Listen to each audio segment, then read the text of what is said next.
ពុកម៉ែបងប្អូនថ្ងៃនេះចូលទៀតហើយ700គ្រាប់បាទនេះគឺជាប្រភេទម៉ាស៊ីនបាញ់ថ្នាំអង្គរ៉ាធុងប៉ោង AGT 808បាទចានេះយើង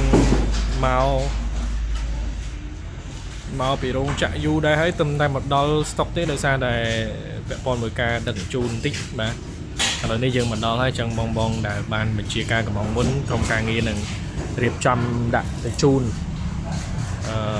ថ្ងៃហ្នឹងតែម្ដងបាទក្រោយពេលដាក់ហើយបាទហើយសម្រាប់បងផ្សេងទៀតដែលអត់ទាន់បានជាទិញបាទអាចធ្វើការកំងបានបាទអាចធ្វើការកំងបានព្រោះដោយសារតែស្តុកមានកំណត់ព្រោះយើងចូលមកមួយជើងតិចគ្រាប់ដែរទេអញ្ចឹងតែកំងអត់ទាន់ទេនឹងត្រូវពជាពេលទៀតហើយបាទចឹងតោះអាចតម្លាក់បានជាមួយនឹងប្រភេទម៉ាស៊ីនបាញ់ថ្នាំធុងប៉ោងអង្គរ៉ា AGT 808បាទប្រភេទម៉ាស៊ីននេះរត់ស្ងាត់ស៊ីសាំងតិចហើយកម្លាំងបាញ់ខ្លាំងបាទបងប្អូនអរគុណ